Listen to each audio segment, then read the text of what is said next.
నమస్తే పృథ్వీరాజ్ నమస్తే గారు. అమ్మా. మనం నిన్నటి నుంచి ఒక న్యూస్ వింటూ ఉన్నాము. నాంపల్లి కోర్ట్ హీరో వెంకటేష్ గారిని, రానా గారిని, దాంతోపాటు వాళ్ళ ఫ్యామిలీలో ఎవరైతే అభిరామ్ గారు వీళ్ళు ఉన్నారో అరెస్ట్ వారెంట్ పంపించిందని మనం వింటూ ఉన్నాం. అంటే దేనికి సంబంధించి, అసలు ఏ పరంగా మనం చూడొచ్చు దీన్ని అంటారు? ఆర్గానిక్ పద్ధతిలో మీ చర్మాన్ని తెల్లగా మార్చుకోవాలనుకుంటున్నారా? సంప్రదించండి డాక్టర్ మాధవిని. ఇదొక సివిల్ డిస్ప్యూట్ సంబంధించినటువంటి సబ్సిక్వెంట్ ఈవెంట్స్ అమ్మా. సివిల్ డిస్ప్యూట్ అంటే ఒక రకంగా చెప్పాలంటే దీంట్లో లాస్ అయింది ఎవరు అంటే జనరల్గా ఒక అరెస్ట్ వారెంట్ వచ్చిందంటే ఆ వ్యక్తిని మనం ఏమనుకుంటామంటే జనరల్గా మన పర్సెప్షన్ ఏంటంటే అతను ఏదో అన్యాయం చేశాడు, లేకపోతే ఏదైనా ద్రోహం చేశాడు, ఒక సంఘానికి వ్యతిరేకంగా ఏదో చర్య జరిగిందేమో అనుకుంటూ ఉంటారు. ఈ కేసు విషయంలో వచ్చి మాత్రం లాస్ హోల్డర్స్ ఎవరంటే సురేష్, వెంకటేష్, రాణా, అభిరామ్ వాళ్ళే లాస్ హోల్డర్స్. దీంట్లో చాలా విచిత్రమైన పరిస్థితి ఈ కేసు. నిజంగా నేను హైకోర్టు ప్రొసీడింగ్స్ నేను ఫాలో అయ్యాను. చాలా ఇటువంటిది జరగకూడదని నా దృష్టిలో. ఏంటంటే ఒరిజినల్ ఏంటంటే ఈ ప్రాపర్టీ ఒకటి సురేష్ గారికి కూడా రాణాకి వెంకటేష్ కలిపి వాళ్ళ తాతగారి దగ్గర నుంచి వచ్చినటువంటి అంటే మన రామానాయుడు గారి దగ్గర నుంచి ఎప్పటి నుంచో వచ్చినట్టు ప్రాపర్టీ ఒకటి ఉంది. అది మన ఫిలిం నగర్లో రోడ్ నెంబర్ 1లో. ఆ ప్రాపర్టీ ఏంటంటే వీళ్ళు లీజ్ అవుట్ చేసుకున్నారు. లీజ్ అవుట్ ఒక ప్రమోద్ కుమార్ అని అతనికి లీజ్ అవుట్ చేసుకున్నారు. ప్రమోద్ కుమార్ లీజ్ అవుట్ చేసినప్పుడు జనరల్గా లీజ్ కండిషన్స్లో ఏం రాస్తారంటే ఏదైనా ఒక ప్రాపర్టీ లీజ్ చేసుకుంటే సబ్ లీజ్ ఎవరికి ఇవ్వకూడదు. కండిషన్ వెరీ స్ట్రిక్ట్ కండిషన్, క్లియర్గా ఉంటుంది. ఎవరికి సబ్ లీజ్ ఇవ్వకూడదు. And also purpose of the lease. ఎప్పుడైనా ఏదైనా ఒకటి పెట్టుకుంటున్నాం అనుకోండి, యాంటీ సోషల్ ఎలిమెంట్స్ని పెట్టకూడదుగా. ఒక అద్దెకి ఇచ్చామంటే ఆ ఇంట్లో ఎవరు ఆటంకవాదులకి వీళ్ళకి ఇవ్వటానికి లేదు కదా. అందుకని పర్పస్ ఒకటి రాస్తారు. దాంట్లో రాసిన పర్పస్ ఏంటంటే ఒక హోటల్ పెట్టుకునే పర్పస్ అని చెప్పేసి వాళ్ళు ప్రమోద్ కుమార్ అంటే హోటల్ పెట్టాలి, ఈ పర్పస్ ఇది, అండ్ ఆల్సో సబ్ లీజ్ ఇవ్వకూడదు అని చెప్పి క్లియర్గా ఒక కండిషన్ పెట్టుకున్నారు.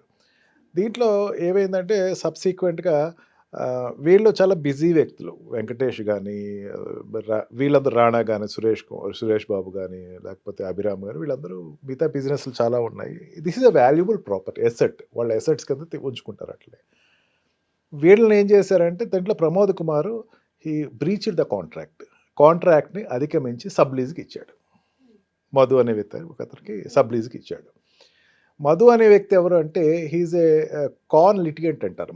మాకు ఎదురవుతూ ఉంటారు కోర్టులో. వాళ్ళు ఏంటంటే పొద్దున్న లేస్తే సాయంకాలం వరకు ఏదో డిస్టర్బెన్స్ ఆఫ్ మైండ్ తోటి ఏదో వర్క్ ఏదో లిటిగేషన్ తోటి ఒక యావిగేషన్ మెయింటైన్ చేస్తూ ఉంటారు. అదే వాళ్ళ యావిగేషన్. ఏదో లిటిగేషన్లో పెట్టి ఆ ల్యాండ్ నుంచి బేరాలు ఆడుకుంటాం, ఎక్కువ మొత్తం వసూలు చేయటం, ఇదంతా అతనికి లీజ్ ఇచ్చాడు. అతను ఏం చేశాడు, ఇంకొక 5 మందికి సబ్ లీజ్ ఇచ్చాడు. Sub lease. ఆ సబ్ లీజ్ ఏంటి, ఒక హోటలు, ఒక ఐస్ క్రీమ్ పార్లరు, ఒకటి గ్యాడ్జెట్ సెంటరు, ఒకటి బట్టల కొట్టు, ఇలాన్నిటికీ ఒక 5కి సబ్ లీజ్ ఇచ్చేసాడు. ఇప్పుడు ఎంత అన్యాయం జరుగుతుంది వ్యక్తికి. వీళ్ళు జనరల్గా ఏం చేస్తారంటే ఒక సెలబ్రిటీస్ వాళ్ళు ఏం చేసుకుంటారంటే they can't handle the situation. వాళ్ళు ఉండే పనులు వాళ్ళు సరిపోతాయి. అందుట్లో వాళ్ళు బయటకు వస్తే ఉండేటువంటి Venkatesh is not a ordinary person, he's a star person. Nagarjuna, Venkatesh వీళ్ళందరూ కూడా చిరంజీవి ఒక టైంలో ఉండేటువంటి పెద్ద heroes. Now also they are having good market in the public, stardom ఉంది. అందుకని వాళ్ళందరూ ఏం చేస్తారంటే ఇవన్నీ కూడా థర్డ్ పర్సన్ చూసుకోండి అని చెప్పేసి వాళ్ళు హ్యాండ్ ఓవర్ చేసేస్తారు. ఆ హ్యాండ్ ఓవర్ చేసినప్పుడు వాళ్ళు ఏం చేశారు, ఆ టైంలో ఒక చిన్న పొరపాటు జరిగింది. ఆ జరిగిన దాంట్లో ఏంటంటే వాళ్ళు డైరెక్ట్గా బీఆర్ఎస్ దగ్గరికి వెళ్ళి ఆశ్రయించారు. అప్పుడున్న ruling party. This is happen in before elections. BRS party hand over చేస్తే బీఆర్ఎస్ పార్టీకి ఎప్పటి నుంచో మధు మీద ఒక కన్ను ఉంది. పొలిటికల్గా చూడండి, పొలిటికల్ పార్టీస్కి కానీ అండ్ ఇంకొక అదర్ దాన్ కోర్ట్ ప్రొసీడింగ్స్. జనరల్గా ఏంటంటే కోర్టులో వేసేసుకుంటే ఎవిక్షన్ చేయమంటే ఎవిక్షన్ చేస్తారు. రెంట్ పేజ్ కేసు నడుస్తుంది. కేసు నడకపోవటం ఏం కాదు, ఎప్పటి నుంచో కేసు నడుస్తుంది. ఎట్లా ఇస్తారు. కొంచెం ఎక్కడ బాధ అనిపించింది అంటే వీళ్ళకి, వాళ్ళు ఇచ్చిన లీజు ₹1,00,000, సబ్ లీజ్లో వస్తుంది ₹12 లక్షలు. ₹1,00,000 కోర్టు కట్టేయమంటే ఇంకా 11 లక్షలు ఆపడుతున్నాడు. ఎవరికైనా బాధ అనిపిస్తుంది కదమ్మా. నా ప్రాపర్టీ మీద వాడు ఎవడో ఉండి 12 లక్షలు తీసుకెళ్తున్నాడు అంటే ఎంత బాధ అనిపిస్తుంది వ్యక్తికి. అది ఎన్నాళ్ళు తట్టుకుంటారు. It is not a single day happen. అసలు ఫస్టే అది మరి I don't know the procedure what they have followed. ఇమీడియట్గా దాన్ని యాక్షన్ తీసుకొని ఉంటే బాగుండేది. తీసుకెళ్ళలేదు. ఎవరికాళ్ళు బిజీగా ఉండి ఉంటారు. దాంతో ఏంటంటే అది బాధ అనిపించేస్తుంది ఫ్యామిలీకి. 12 లక్షలు పోతున్నాయి. అరెస్ట్ వారెంట్ మరి వీళ్ళకి ఎందుకు జారీ అదే చేశారు? చెప్తున్నాను, అక్కడే చెప్తున్నానండి. అదే బీఆర్ఎస్ వాళ్ళని ఎమ్మెల్యేలని ఎవరినో అడిగారు. ఎమ్మెల్యేలు ఏంటంటే మధు మీద చాలా ఇది ఉంది. మీకు పోర్చ్ గేట్ స్కామ్ అని ఒక స్కామ్ జరిగింది, మీకు గుర్తుందో లేదో.